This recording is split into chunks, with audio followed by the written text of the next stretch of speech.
So now next we want to, find the explicit map between SO3 and SU2. So, but before we do that, we need some properties of Pauli matrices.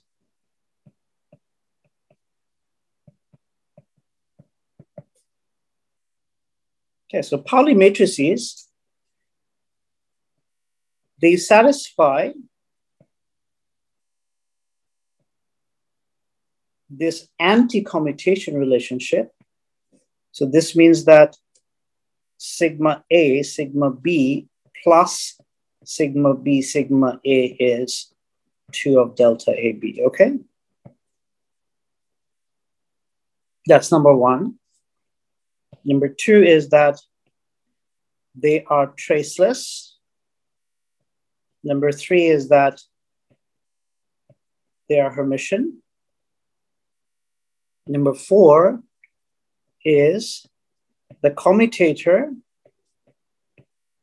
of two Pauli matrices is 2 times I epsilon ABC sigma C.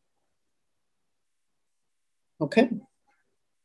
So from here, we can find what the trace of two Pauli matrices are, or two Pauli matrices is. Okay, so we know that we can use, say, this relationship. Then I get trace of sigma B, sigma A. So there's a minus sign here, plus 2 delta AB. Okay, now this minus sign, I can factor it out. Trace of sigma B, sigma A, plus 2 delta AB, trace of a 2 by 2 identity matrix. Because AB, these are labels of the matrices. These are not matrix elements. But using the fact that we have the trace is cyclic, so trace of AB is equals to trace of BA. We know that. Using that, we can write the first term as trace of sigma A, sigma B, and the second term 2 times delta AB times 2. So this means that now I can bring this to the other side, and then I have 2 trace of sigma A, sigma B is equal to 4 times delta AB. And therefore, trace of sigma A, sigma B is 2 times delta AB. Okay, this is a very useful relationship.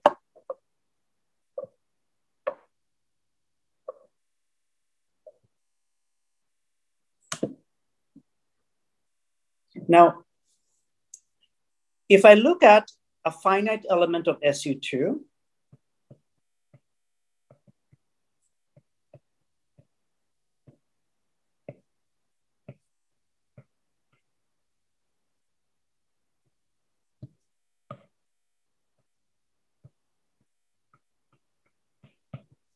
then we can express this as e to the power I. It has 3 parameters. Let's call them theta, vector, dot, t. T being the set of generators, right? And we saw that we can express this as theta divided by 2 dot sigma. Okay.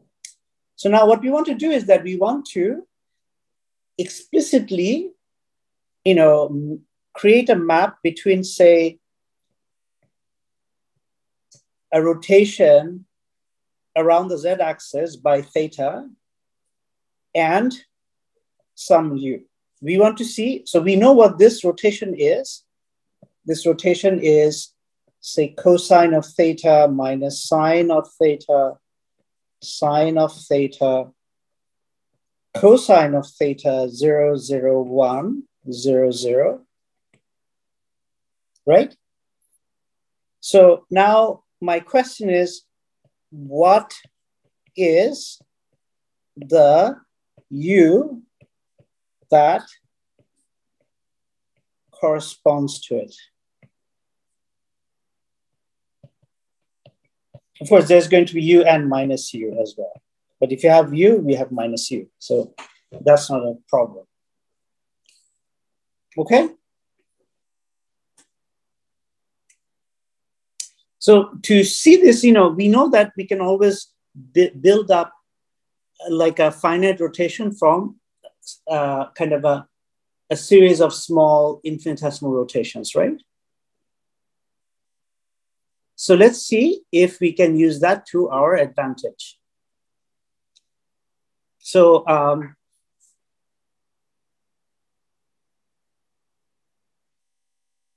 x of r prime is equal to,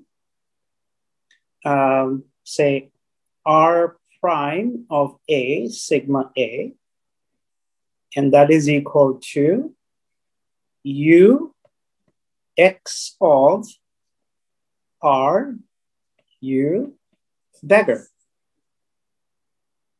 But r prime a can be written as the matrix R acting on R of B times. So here we are repeated indices mean that there's a sum. So this is the left side, the right side is U. X of R, U dagger. Is this clear what I'm doing?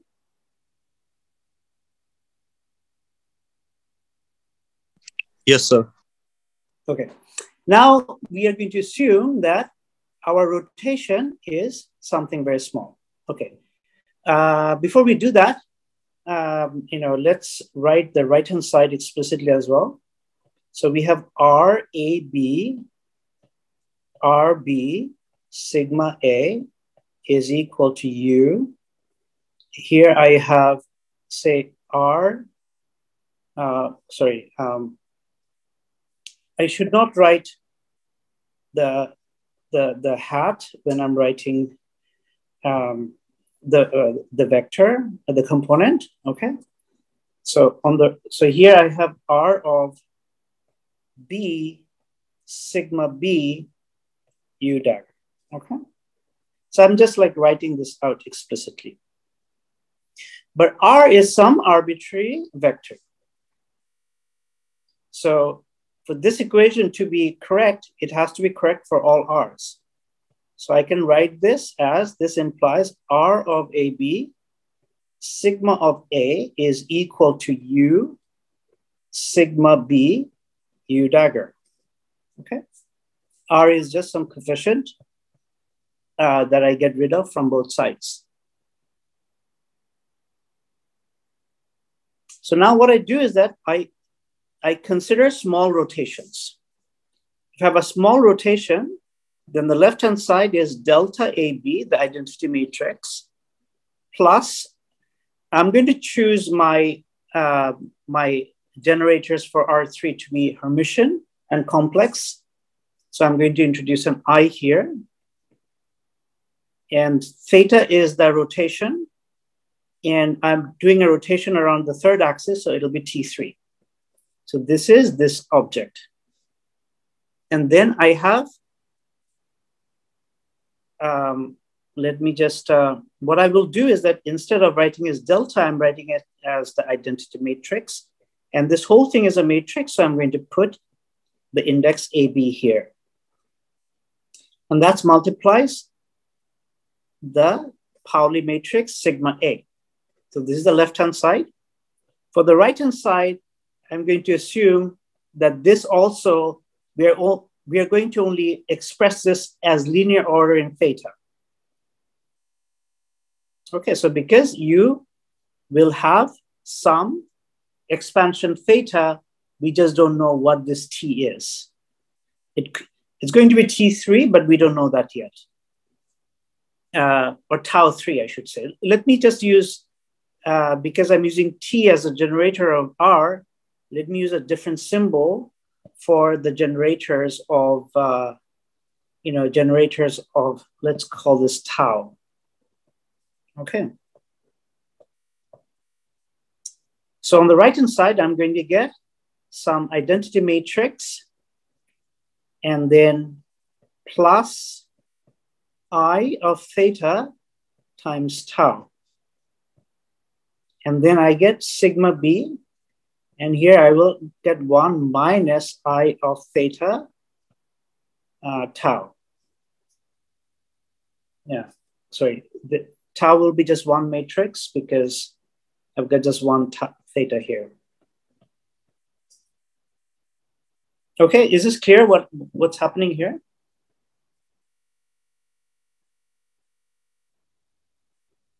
I think you're a bit lost probably because of, let me just remind you, we are looking for u, that is a rotation around by angle theta that corresponds to a rotation around the z-axis in physical space.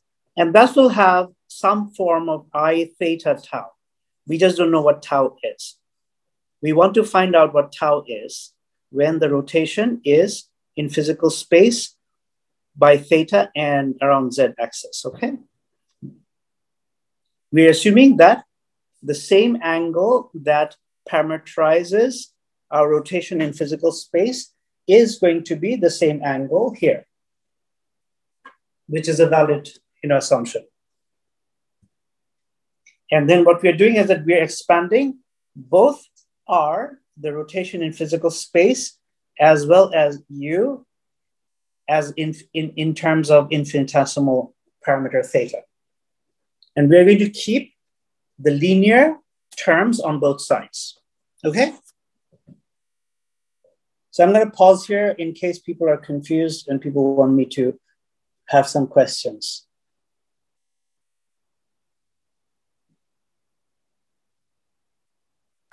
What is T3? T3, oh yeah, very good. So here I wrote R of Z, right? So R of Z is, we can write it as e to the power I theta T3. T3 is the generator of rotation around the z-axis. So explicitly, T3 is going to be this thing. T3 will be 0 minus I 0, 0, 0, 0, 0, 0. Okay?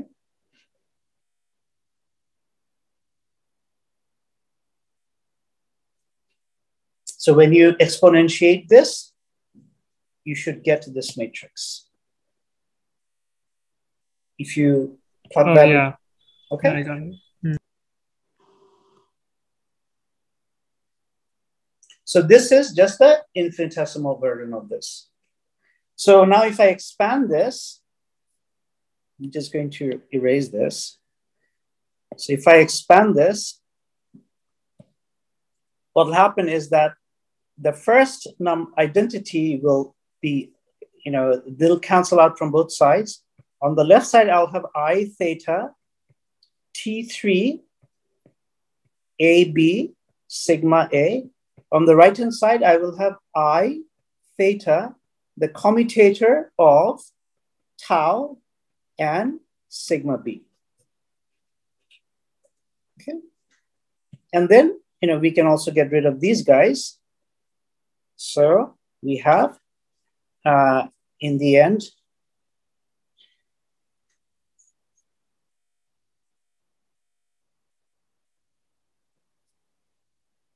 we have T3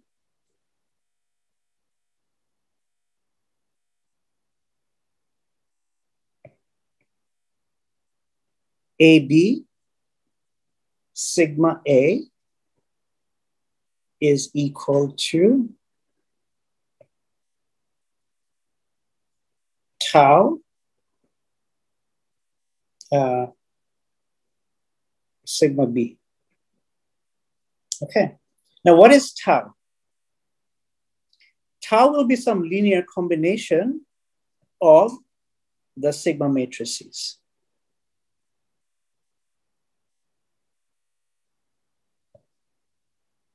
because that's the most general generator we can have. Okay, so if I do this, then I can write this as alpha A, sigma B.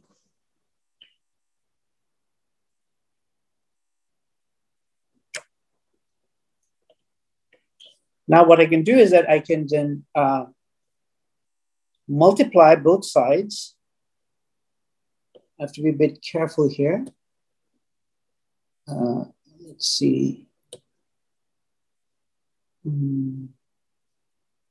Yeah. So I can multiply both sides now by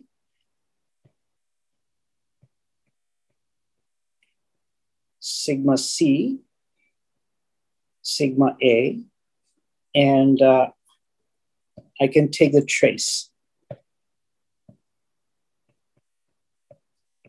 Sir, why is C on the left-hand side, sigma C? So I'm multiplying both with sigma C. Yeah, but sigma shouldn't be in the right side. Like we can put something in the middle, I guess. No, this is just a matrix element. This is not a matrix. Oh, okay. Yeah.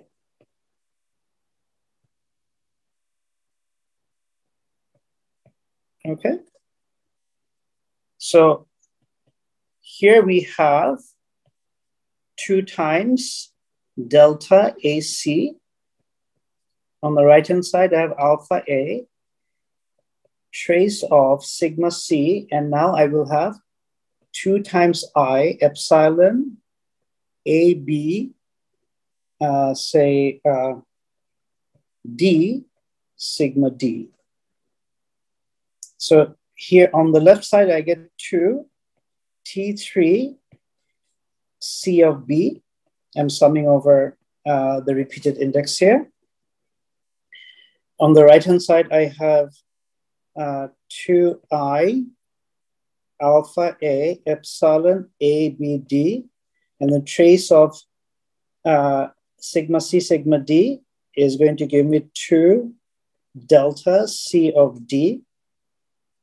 So I can cancel some stuff, and then I have I alpha A, and then there's a 2 here coming from here. And CD, if I sum over that, then I have epsilon A, B, C on the left side. On the right side, I have T3, C of B. And now what I can do is that I can say,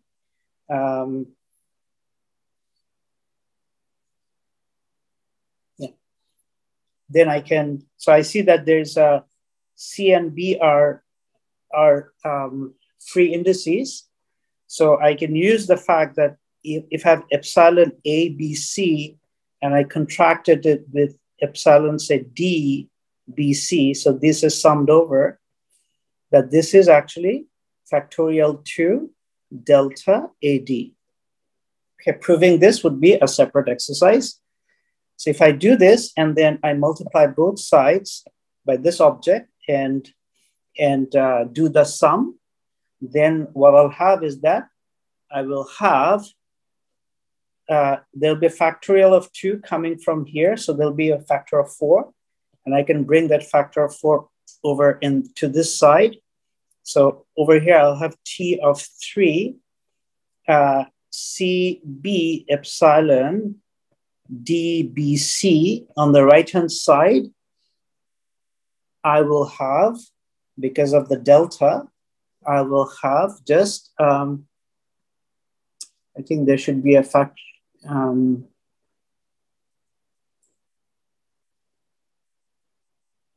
be an I times alpha D, okay?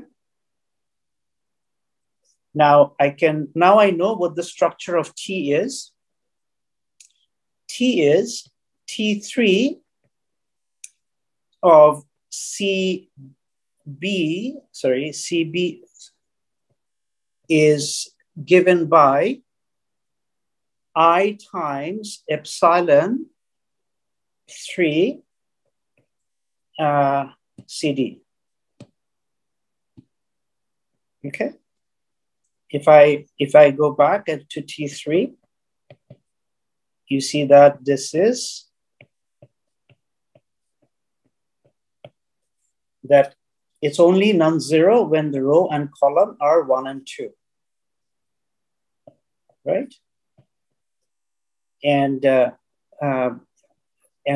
sign flips. So okay, there's some I here. Okay, so this is basically T3. So if I now plug this expression of T3 in this equation, then I get 1/4 of I epsilon 3 CD epsilon D BC, and that's going to be equal to I alpha D.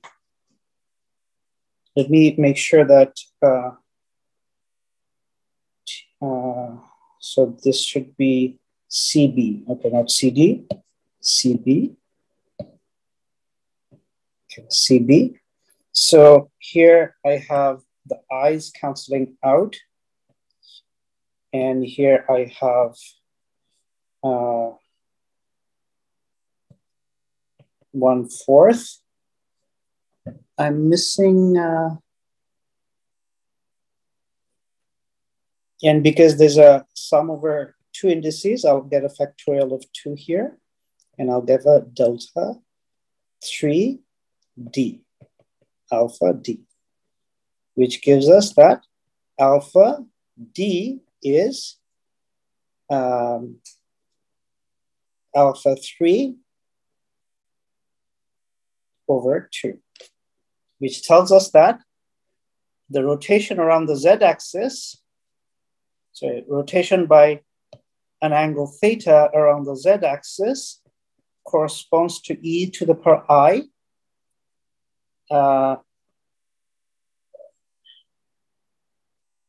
theta by 2 sigma 3.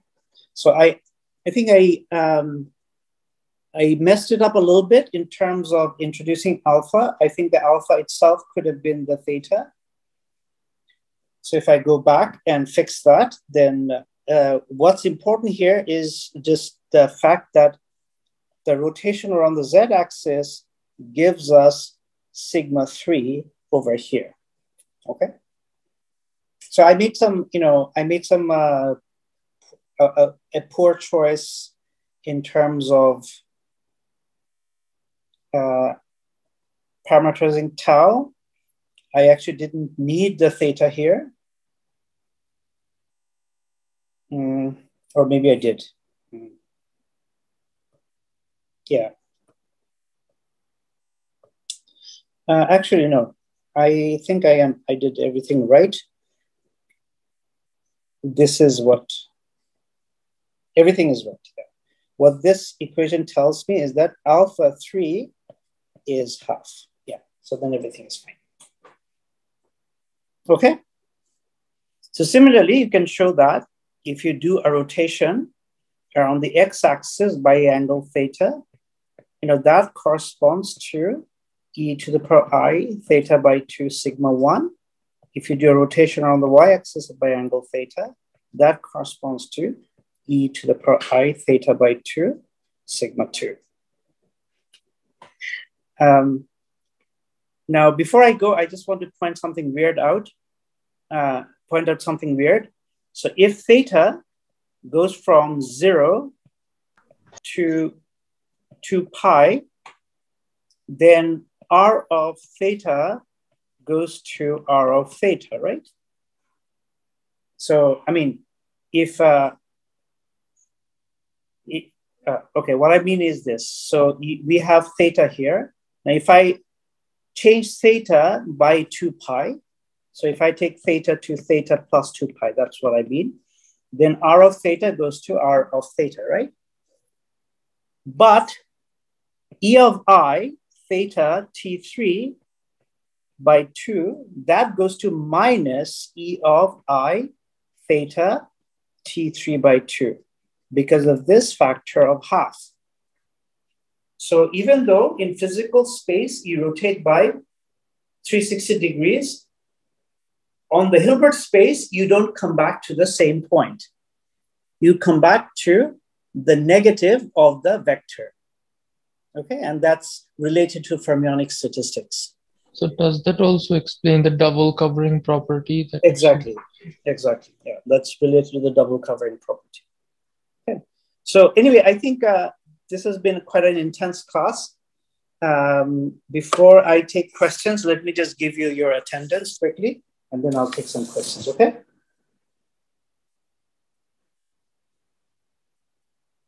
But I'm here for some questions and answers.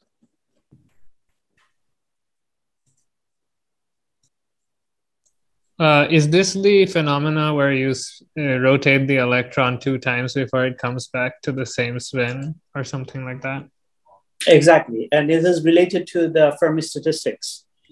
Yeah, I see. You can show for 2 fermion systems, there exists a particular state in which if you do a rotation of the system, which involves switching of these 2 particles, then you get essentially the wave function, but with a minus sign.